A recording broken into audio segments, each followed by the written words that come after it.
Bonjour les enfants, je suis contente de vous retrouver pour vous raconter une nouvelle aventure de Rose.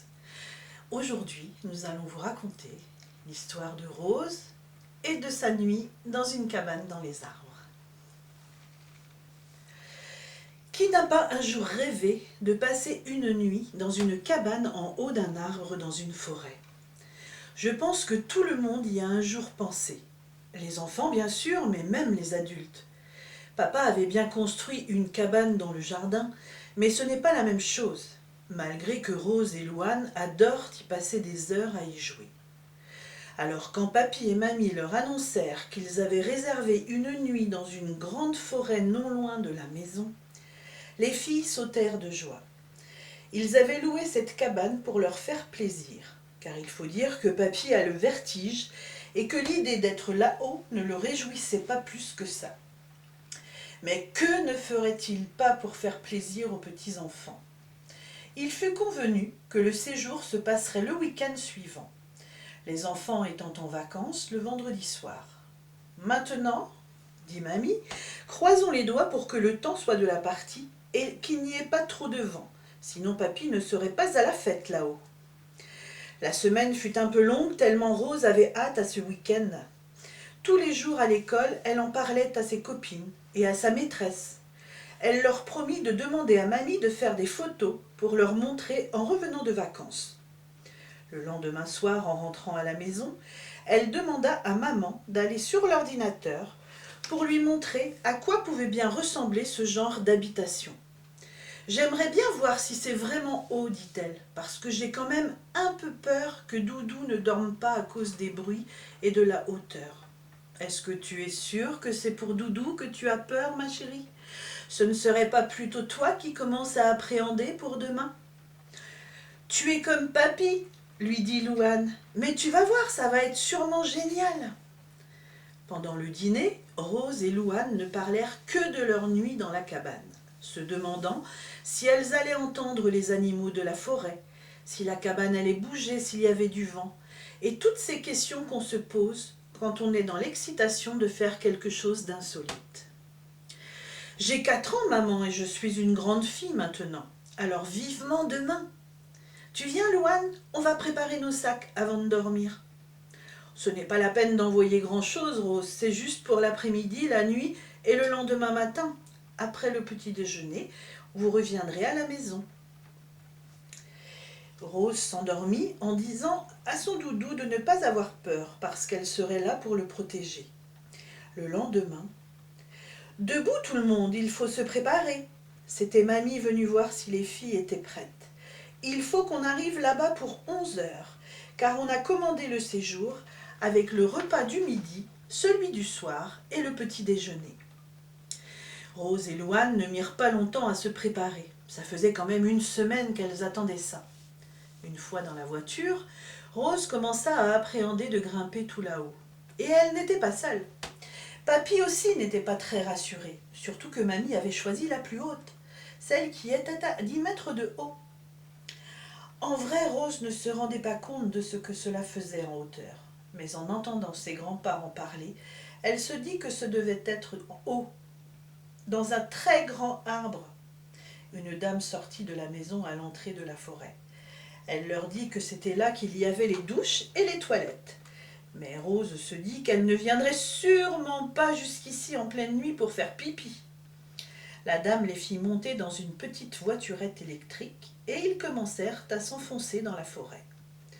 Ils arrivèrent dans un endroit pas très loin, heureusement, de l'entrée de la forêt. Et là, ils virent 2 ou 3 cabanes perchées en haut des grands chênes.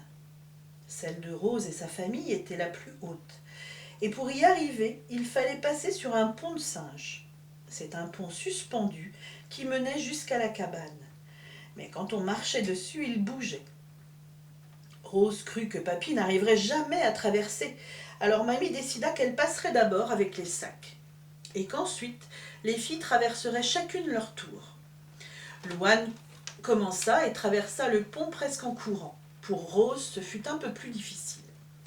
Elle mit son doudou dans sa veste et avança tout doucement sur le pont. « Ne regarde pas en bas, Rose, regarde-nous, on t'attend. Va tranquillement, ce sera plus facile. » Enfin Rose arriva sur la terrasse. Que c'était beau! Mais Papy ne trouvait pas ça beau du tout. Il était tout pâle quand il démarra la traversée du pont. En plus, comme il est grand et que ses jambes tremblaient un peu, le pont bougeait quand même beaucoup. Bravo! Bravo, Papy! Tu vois, tu y es arrivé. Regarde comme on est haut. Mais Papy alla s'asseoir sur le banc de la terrasse en refusant de regarder en bas. C'était magique cette cabane. On avait l'impression d'être dans une maison de lutin. Les sièges avaient la forme de champignons. Il y avait une table en bois pour manger sur cette terrasse. On avait la tête dans les arbres tout près des oiseaux. À l'intérieur, c'était tout aussi chouette. La pièce était meublée d'un grand lit et de 2 lits superposés pour les enfants. Les fenêtres étaient rondes et... Oh, surprise! Il y avait des toilettes sèches. Rose et Louane n'en avaient jamais vu. Alors Papy, qui avait retrouvé ses couleurs, leur expliqua leur fonctionnement. Une glacière attendait sur la table avec le pique-nique pour ce midi. Une fois les affaires rangées, ils s'installèrent sur la terrasse pour apprécier ce repas, en haut des arbres. Rose et Louane ne parlaient plus. Elles écoutaient la forêt, le bruit du vent qui faisait frissonner les feuilles, le chant des oiseaux tout près d'eux et le silence. Oh, oui, le silence, c'était trop bien. Heureusement qu'on est là, dit Mamie. Il fait vraiment très chaud aujourd'hui. Papy ne voulant pas redescendre, ils passèrent l'après-midi à jouer, avec les jeux mis à leur disposition dans une malle à l'intérieur. Le soir, ils reprirent leur repas dehors, mais comme il n'y avait pas d'électricité, ils mangèrent à la bougie. C'était trop rigolo. Soudain, un grondement au loin, un éclair et un gros coup de tonnerre. Tout le monde rentra à l'intérieur, sauf Mamie, qui adorait l'orage. Mais elle finit quand même par rentrer, car étant en haut des arbres, c'était quand même un peu risqué. Heureusement, ça ne dura pas longtemps. Tout le monde s'endormit avec le cri des chouettes. Les filles, le lendemain, se réveillèrent de bonne heure, le soleil entrant par les petites fenêtres rondes. Elles utilisèrent les toilettes sèches. C'était bizarre. Elles décidèrent d'aller attendre le petit déjeuner sur la terrasse. La dame de l'accueil arriva dans sa voiturette et accrocha le panier à une corde en bas de la cabane. Papy se leva et, en tirant sur la corde, ramena le panier rempli de bons pains, de confitures et de jus d'orange sur la table. Le petit déjeuner terminé, on rangea la cabane et Rose dit à Louane qu'elle demanderait à papa et à maman d'y revenir. Papy descendit en premier en se disant en passant le pont que lui ne reviendrait pas. La dame les ramena à leur voiture et ils rentrèrent à la maison, la tête encore pleine de cette merveilleuse nuit passée dans la forêt. C'était comme si on était des oiseaux, dit Rose à ses parents. Il faut qu'on y retourne avec vous. Et de raconter cette nuit magique et surtout de se moquer un peu de Papy qui avait eu peur. Papa, lui, ne riait pas, car il savait que lui aussi avait le vertige et que ce serait aussi compliqué pour lui que pour Papy de traverser ce pont. Mais par fierté, il ne dit rien à ses filles, même si maman, au fond d'elle-même, pensait la même chose, un sourire aux lèvres. Voilà les enfants, une autre histoire de Rose. Alors je vous dis à mardi prochain pour une nouvelle autre. Au revoir.